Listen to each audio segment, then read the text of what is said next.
cookie, like, ugh. Kind of cookies are you talking about? The perfect cookie.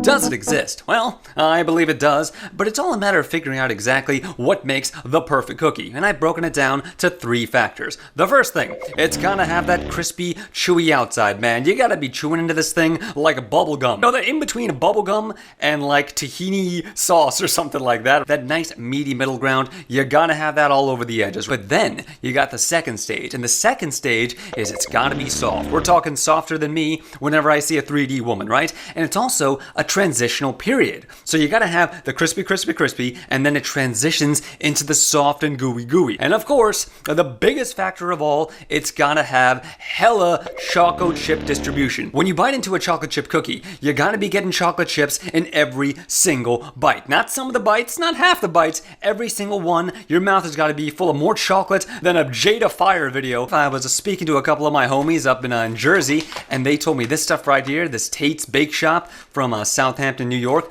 It's supposed to be the business. I got the walnut and chocolate chip one because more crunch could never be a bad thing. Now I know what you're thinking. Why don't you just make your own chocolate chip cookies, you fettuccine fingered freak? And yeah, you know what, you're right. I could make my own chocolate chip cookies, but here's the rub. Food always tastes better when it's being made for you by somebody else, because when you make food, you already know what's going into it. That element of surprise just isn't there. But when somebody makes it for you, it's like tasting it for the first time. You have no clue. Now the Tate's cookies seem to go in the direction of smaller and much crispier, and already they're breaking one of my cardinal rules, because I ain't seeing no softness here, man. It's pretty much edge to edge, roundness to roundness, nothing but crisp, which is fine. You know, it could be fine. Maybe the inside is really, really chewy. It's all about that transitional period, and if it's got it, you know, I'll eat my words. But the choco chip distribution is not looking too bad. You gotta factor in size of these things, right? One of these things is gonna be like, what, 2 bites, maybe 3 bites? If you're one of those Mousy McMousy type people, I think you could probably get chocolate in every bite without an issue. Go ahead and have a bite.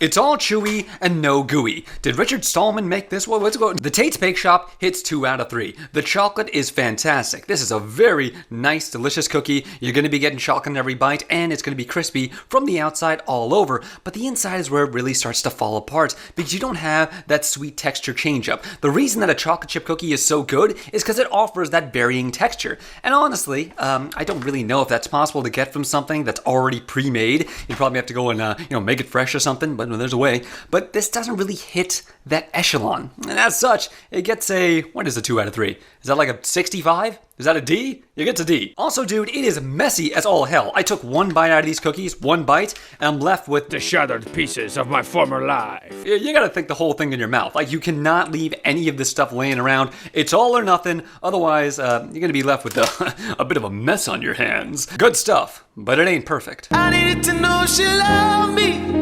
She said it wasn't worth asking. She wouldn't let me tie her down, sick of being the captain. Or maybe it's just full of a bunch of melty candy bars that I eat really loudly while standing too close to you in line.